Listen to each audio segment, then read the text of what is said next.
Hey, what's up? Hopefully everyone is doing all right. So we are on week 25, and the readings this week are Psalms 51 through 96.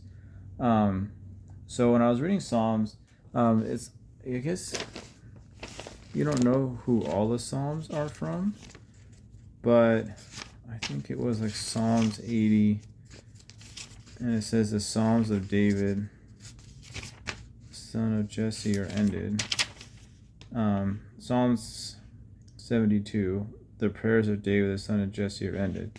And so I don't know if that's like all of the Psalms up to 1 to 72, or if that is just, that Psalm, or like somewhere in between those ones. I do think it's really interesting to know who actually writes the Psalms and who writes the Proverbs. I think it's nice to know who the person is. It doesn't give it more merit, I don't think. I think pretty much every word of the Bible has the same amount of power, except for I think Christ's words have more power. But I don't even know if they would necessarily have more or less power. I think they all have the same amount of power, but you understand where the source is from. And if you understand where the source is from, then you can kind of understand the meaning of the text.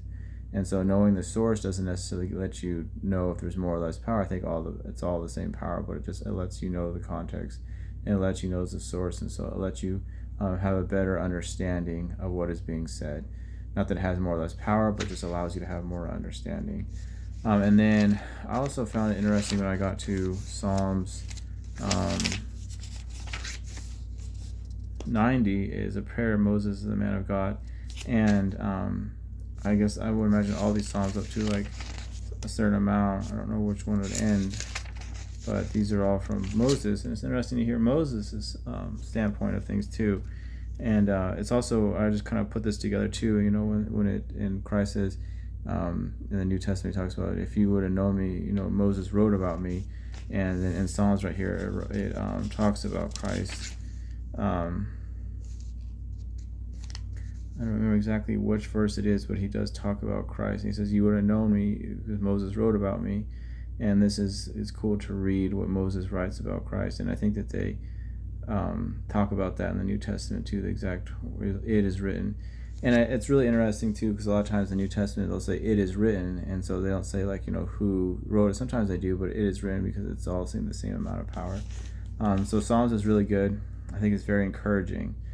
It allows you to kind of take the situation that you have in your own life, and you can be encouraged when you read Psalms about the struggles that you're going through, because these struggles are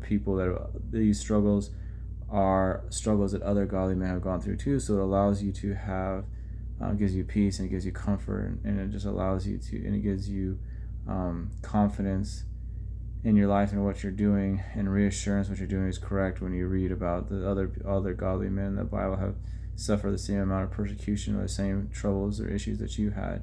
And so I think Psalms is very reassuring. It's very encouraging, and I do really like it a lot.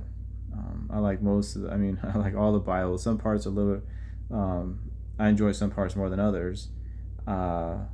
Reading about the lineage is probably my least favorite. I can't really pronounce any of the names, and who the lineages isn't that intriguing to me.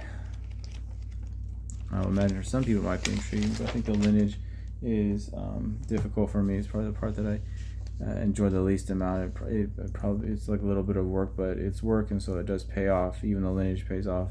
And I do like the law, like the reading the law, like even though it's not really relevant to us in the sense that we don't have to follow the law. I do like reading what the law was and why they had it, and try to think about and reflect about why God had this law on His people, and like what was allows me to understand the situation better as well, like how things used to be in the history of man, because then I understand, when I read God's law and why God had this certain laws, and it allows me to understand the history of man. So I do like the law, even though, like I said, it's not really relevant to us as far as having to follow it. It allows me to have a better understanding of man's history. So I do like the law. It's just the lineage is really difficult for me to get through. But yeah. So for Monday, so remember Psalms 51 through 96, and so each day we have, Monday through Friday, we have a main theme that we're going over. And so Monday is guilt and regret for sin. It's like, why do we have guilt and why do we have regret for sin? It allows us to know, like, if we're on the wrong path.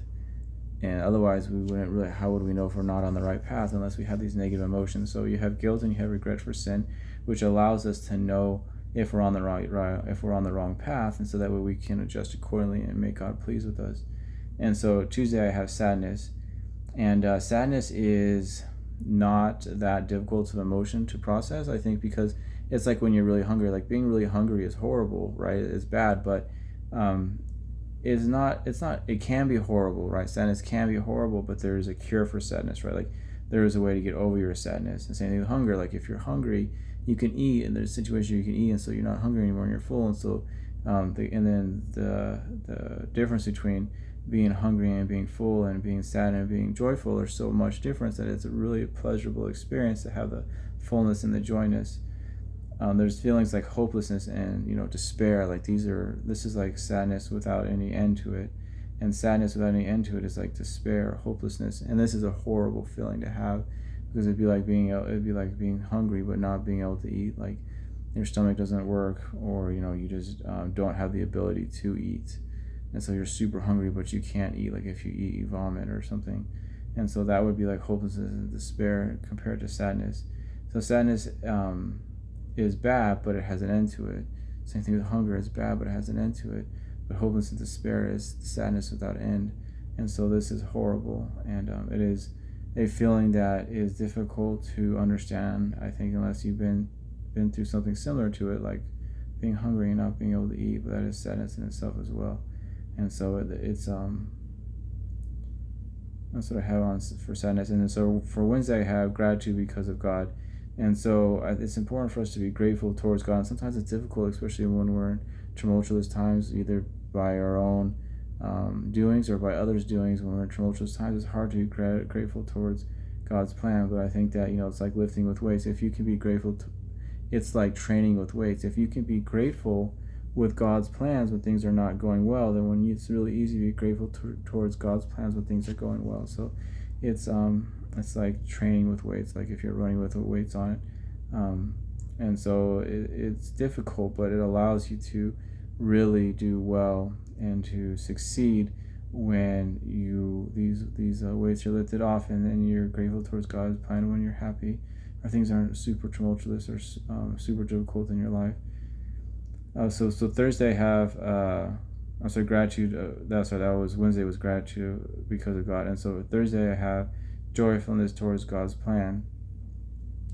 And when you have joyful towards God's plan, it's like, okay, it's kind of the same thing where it's like when things are really bad, it's really hard to be joyful for God's plans. But if you can get through that, and then you can it allows you to show God your faith and your conviction and your dedication to Him when you're joyful towards God's plans when things are not going your way. And then when things are going your way and you're really grateful for God being in your life, it allows you to recognize what God has done for you. And so you have joyfulness towards God's plans when things going well for you. It just allows you to recognize and to give credit to God, and that pleases Him to be able to do that. And so it's important to have joyfulness towards God's plan at all times of your life. But I mean, obviously it's going to be easier sometimes more than others. Sometimes it's a very difficult thing to do. Sometimes it's an easy thing to do. And but it's just something that I think that's important to reflect on, and important to try to do the best that we can. And so today's Friday, and today's hope. And lately, I've been feeling a lot of hope. A lot of times I sum up myself, or like my disposition, in a single word. Sometimes it's been despair. Sometimes it's been confusion. Sometimes it's been sadness. And there's other emotions that sometimes that I'll sum myself up of how I'm feeling about my life or my existence at one time.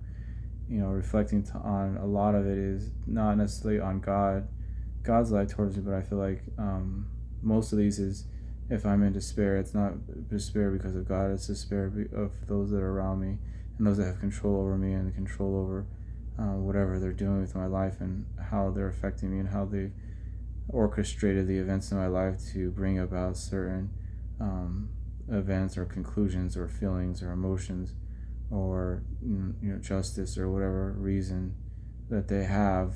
A lot of these emotions that I have are towards those that orchestrate the events in my life. And for now, it is hope.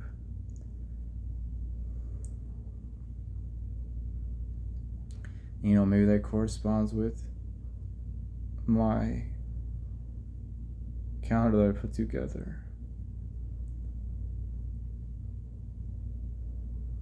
I do feel hope today.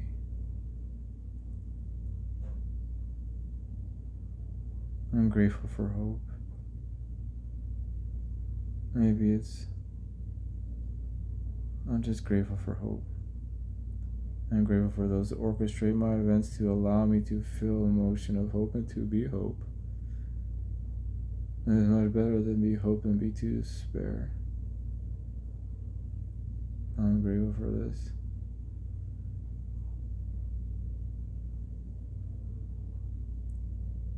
That's pretty much all I have. God bless and happy truth seeking.